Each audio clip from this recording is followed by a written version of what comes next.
Hello, everyone. The first step in applying for naturalization is filling a form. After you submitted your application, you will receive an appointment notice for the biometrics screening. It takes 1 to 3 months to receive the notice, depending on your local USCIS office. After you finish the biometric screening process, you will need to wait another few months to have your interview scheduled. When you receive the appointment notice for your interview, you should look carefully at the address, date, and time, which are listed on the top right side of the notice. Please read this portion carefully, as missing your interview can have negative consequences on your naturalization efforts. The notice also states the documents you should bring to the interview. Regardless of the document you have included in your application you submitted, here is a list of the supporting documents you should bring to the interview.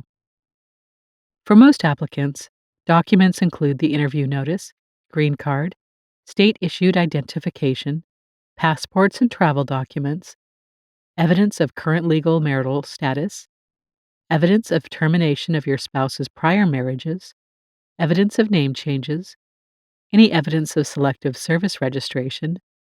Depending on the applicant's case and background, additional documents may be necessary. Please check out this video to get more information regarding supporting documents you should bring. On the date of your interview, it is recommended to arrive at least 30 minutes prior to the interview time. Do not forget to bring all supporting documents that you have prepared. Make sure to have your interview notice handy when you arrive, as a security guard will confirm that you have it before allowing you in the building. Once you enter the building, you will pass through airport-style security. Please be prepared to remove any watches, belts, electronic devices, coats. Once you are done, you will walk to a check-in front desk. Provide your interview notice and ID to the agent, and they will provide you with a number. You have to wait until you will be called. The officer will call you by your name or your number you have. Once you are called, follow the officer to the interview room. Once you are in the room, they may put you under oath or do it later, depending on the officer. After swearing you in, the officer will typically request your green card, your ID, and appointment notice. As the first part, they will take your photo and collect your fingerprints. The entire process should take only a few minutes. Some officers will confirm your basic information such as name, birth date, before proceeding to the English and civics test. The English test consists of two brief parts, reading and writing. The reading portion tests whether the applicant can read a single sentence on the tablet in front of them. The writing portion tests whether the applicant can write a sentence spoken to them by the officer. The officer uses a different sentence for each part, but in most cases, the sentence and writing test will be the answer to a question in the reading test. For example, the officer may ask you to read, "Who can vote?" The officer may then ask you to write, "Citizens can vote."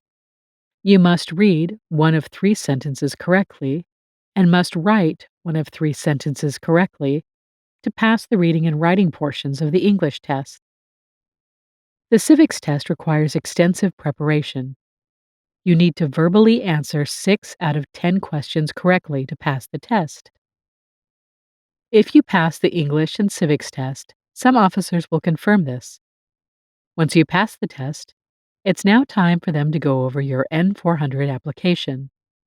Commonly, officers ask about your name, addresses, employment, education, marriage history, children, and any trips taken outside the United States in the last 5 years. The officer will then go over the yes or no questions in the Part 12 of the Form N-400. They may also ask you to explain some words to make sure you fully understand the questions. At the conclusion of the interview, the officer will have you sign 2 times on 2 separate pages on the tablet. One is a signature on your N-400 application, and one is for the oath of allegiance that confirms your understanding of the oath. If everything has gone well, the officer will tell you that they will recommend approval of your naturalization application. Recommending approval rather than simply approving is normal and not a reason for concern. If your application is ultimately approved, you typically receive a notice of naturalization oath ceremony within 2 months after your interview. If they cannot approve your application at the time of the interview because they require more evidence or information, they will send a notice later called N14. This notice will state what information and evidence the officer requires. The requested evidence could be a copy of an applicant's criminal records, evidence of a bona fide marriage, or copies of your tax returns. The applicant will usually have approximately 1 month to respond with the appropriate evidence. If for some reason you fail the interview because failing the English or civics test, they will send you a schedule for the second interview. You will have another chance to retest the portion that you have failed. If your final result is in a denial, you can appeal the decision if USCIS made a mistake. You will have a notice in the mail that explains how to appeal. That's everything you should know in order to prepare and pass your US citizenship interview. Thank you for watching.